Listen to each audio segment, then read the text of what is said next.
I am on a mission, and my mission is to change the way that menopause is perceived and treated.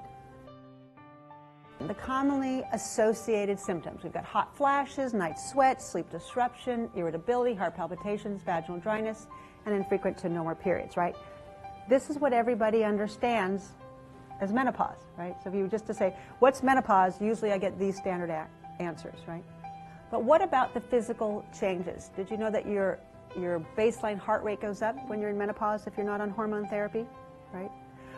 Why is that? Because your resting heart rate, right, go above your resting heart rate is adrenaline, right? So I have more adrenaline when I go into menopause, right, when I lose estradiol. I get an increase in blood pressure, same idea, right? That plus the fact that I'm losing my calcium channel blocker, so I'm a little bit more stiff, okay? Decrease in immune function, right? We talked about that. Increased immunoreactivity. This is where we see a lot of allergies in people going through menopause. How many of you had allergies as a child and then outgrew them, you know?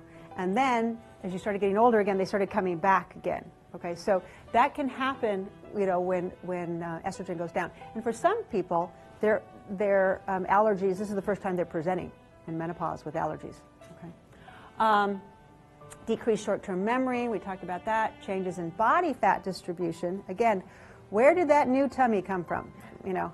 Never carried weight around my middle before, right? That's what a lot of women say. You know, they're not so unhappy about the weight number because the weight number doesn't change. It's their body composition shifting around. Increases in rashes, we see that too, okay, because estradiol is anti-inflammatory, okay, and rashes are inflammatory.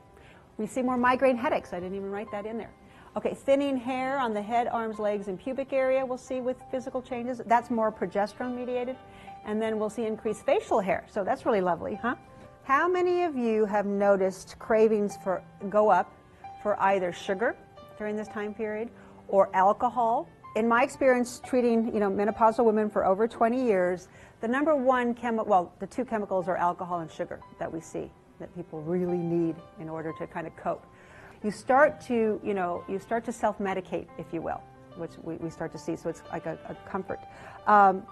And then we see a lot of sugar cravings. So for chocolate cravings will go up, or cravings will go up, you know, at this time frame.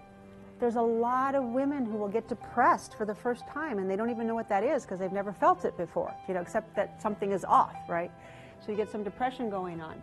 A lot of women get panic disorders, okay? All of a sudden, you know, they wake up in the middle of the night with their heart pounding, you know, leaping out of their chest. Next thing they know, they're in the ER thinking they're having a heart attack, when really it changes in adrenaline levels. Please don't think that menopause is the only thing that does this, okay? You're going to know if menopause is contributing to your symptoms and conditions when you rebalance your hormones. If all those problems go away, then you know it was related to menopause, okay? And that is a lot of the work that I do with patients. They come in with this long list of things that are going on. We give hormones back, and then whatever sticks around, we look for another cause.